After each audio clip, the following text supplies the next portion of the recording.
Hello everyone. I'm going to be making a few videos to talk about the various ins and outs of installing and using Zoom on your own computer or a computer from the university. Today I'm going to start by going over some components and peripherals of your computer, including different types of webcams, external microphones, internet settings, and just anything else in general. If you have any questions beyond what I talk about today, feel free to contact me at any time. So we're going to start this series by talking about webcams. There's a few different types of webcams to be aware of.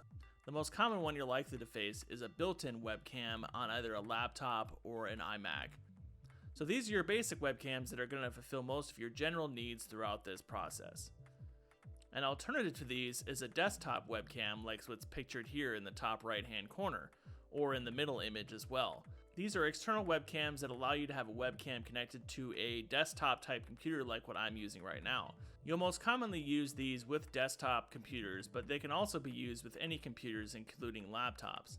The benefit of using one of these as opposed to a built-in webcam is it allows the camera to make a more defined image because it has more space for different lensing as well as chips and other things inside of the webcam. Another solution you could use if you want to have an external camera is to use a DSLR camera, which is the type of camera that a photographer would use that has the removable lenses and things like that.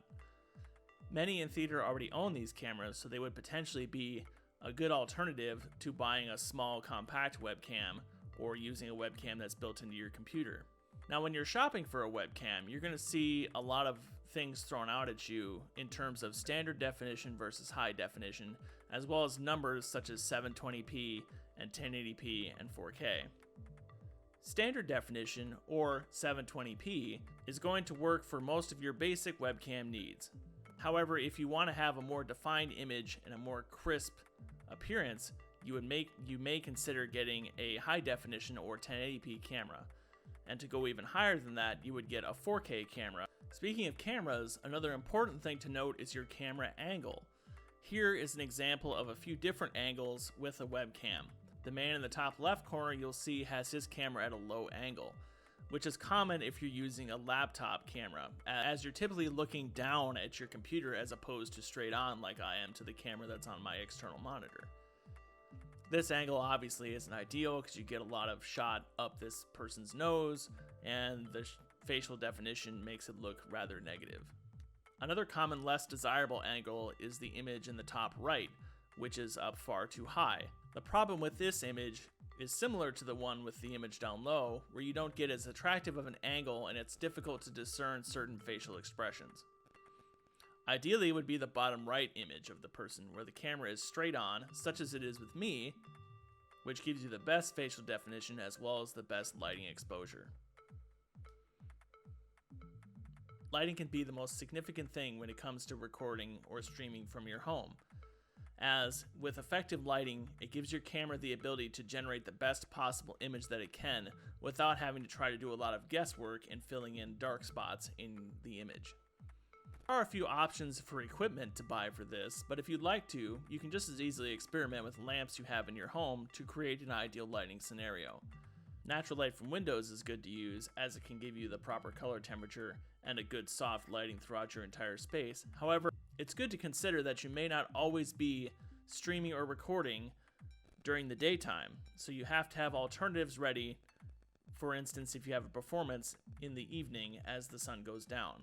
It's also good to remember with lighting to not have prominent lighting sources behind you, but to have light sources behind you that are more indirect, like the one that is behind me. If you have a bright light source behind you, it creates a problem for your camera as far as trying to determine which light source it needs to focus on. Indirect lighting or diffused lighting is preferable for that reason. Here are a few different examples of lighting in a space. This is all using the same camera that I'm using right now, with only a desk lamp that is off to my left and a light that is behind me. You'll see in the image on the left that I am using only the desk lamp, and therefore the camera has to do a lot of work in order to try to fill in the gaps of what it can't see clearly. So you'll see the image will show up a lot grainier, there's of course a lot more shadow, and it's overall not a very appealing image. The image in the center which is very similar to what I am recording with right now. All I have done is added a backlight behind me that is indirect and shooting up the wall.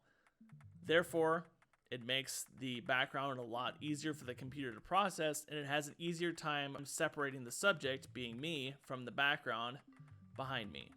As an example of a more direct light, in the third image, I have re-angled the same desk lamp to point more directly at me, but you'll see that gives you a lot more highlight than what I have in the center image.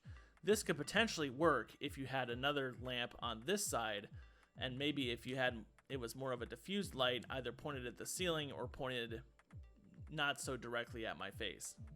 Similar to external cameras you can utilize when streaming or recording from your computer, you also can utilize an external microphone. You'll see that I'm utilizing one here, as it gives me a better quality sound than the built-in one that comes with my webcam. However, as with many things, this will potentially introduce more cost to your setup.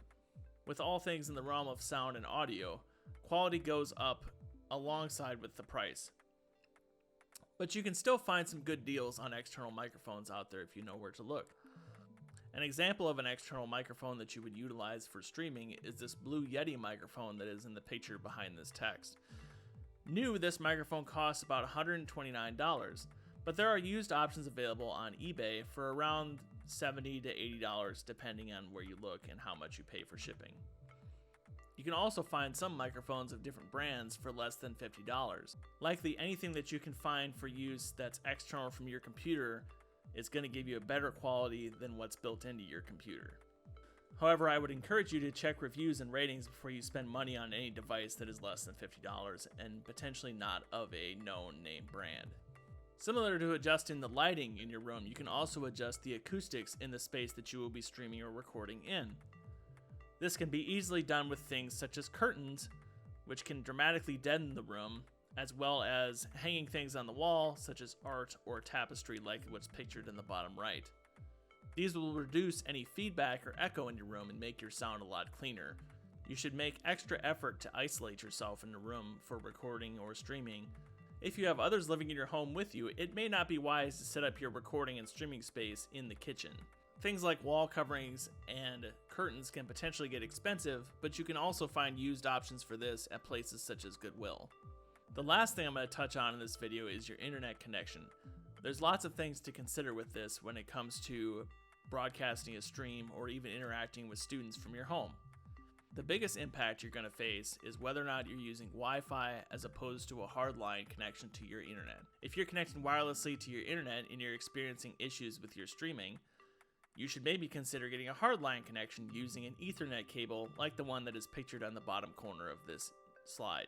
It may also be wise, with the increased usage you may be facing at home, to upgrade your internet to the next higher package in order to get a more consistent signal.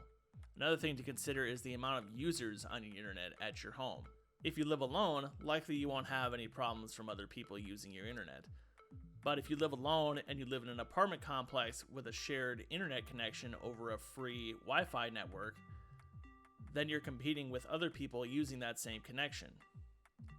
If this is the case, make sure that you can find a way to hardline your internet or use some sort of personal hotspot in your phone while streaming in order to bypass the increased traffic from your neighbors. Another thing to consider is the activities of the other people on your internet connection.